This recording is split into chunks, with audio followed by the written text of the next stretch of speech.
Recently last month royalty के RCM के case में जीएसटी डिपार्टमेंट ने गुजरात, राजस्थान और कई स्टेट में सो-कॉज नोटिस दी हैं। ये सो-कॉज नोटिस सेक्शन 74 में दी गई हैं। ये जो सो-कॉज नोटिस हैं इसमें पीरियड कवर किया गया है 18-19 से लेके 23-24।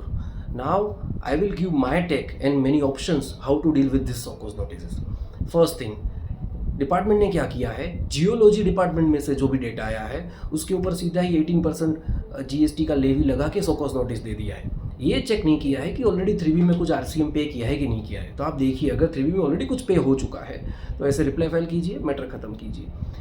इसके अलावा 3B में अदर देन आरसीएम कुछ कैश कंपोनेंट पे किया गया है, तो ये भी ग्राउंड लिया जा सकता है कि सिर्फ आरसीएम की लायबिलिटी दिखानी रह गई थी, आरसीएम की क्रेडिट दिखानी रह गई थी, अदरवाइज उतना कैश कंपोनेंट पे हुआ ही है। रेवेन्यू न्यूट्रलिटी ग्राउंड पे भी फाइट कर सकते हैं। इसके अलावा रिसेंटली सुप्रीम कोर्ट ने माडा versus steel authority of India के केस में ये बताया इन जुलाई 2024 ओनली रिसेंटली कि रॉयल्टी है वो कंसिडरेशन है, रॉयल्टी कोई टैक्स नहीं है। तो उसके पहले तो ये चीज़ ही एम्बिग्यूअस थी, कन्फ्यूजन था, तो इसमें कोई fraud, wilful misstatement, suppression of fact की कोई बात ही नहीं होनी चाहिए। तो ये मैटर 74 में से 73 में भी कन्वर्ट करवाया जा सकता है at any stage of appellate forum. अगर ये अपीलेट फोरम पे ये कन्वर्ट होता है तो ये जो 6 साल की नोटिस दी गई है उसमें से पहले 3 साल 18-19, 19-20, 20-21 ये 3 साल पूरा ही टाइम बेयर हो जाएगा। और अगर ये बाकी के 3 साल के लिए पेनल्टी में रिडक्शन मिल सकता है।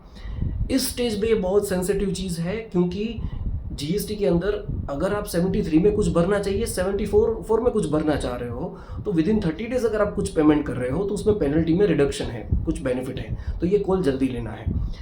इसके अलावा भी अगर आप सो-कॉज नोटिस पे भी ये डिसाइड करना चाहें कि हम तो कन्वर्ट करवाना चाह रहे हैं आगे का अपीलेट फॉर्म में, तो आप पीछे के 3 साल के लिए भी पे कर सकते हो, 73 में भी पे कर सकते हो।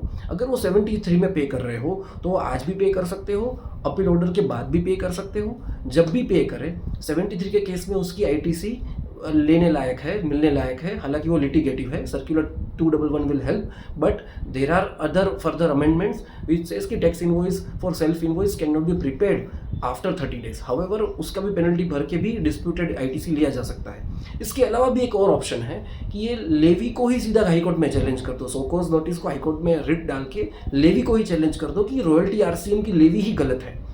देखो, ये सारे ऑप्शन तो मैंने आपको दिए, लेकिन ये सारी सेंसिटिव और लिटिगेटिव चीज़ें हैं। कुछ भी कॉल लेने से पहले अपने सीए से कंसल्ट करें। Thank you.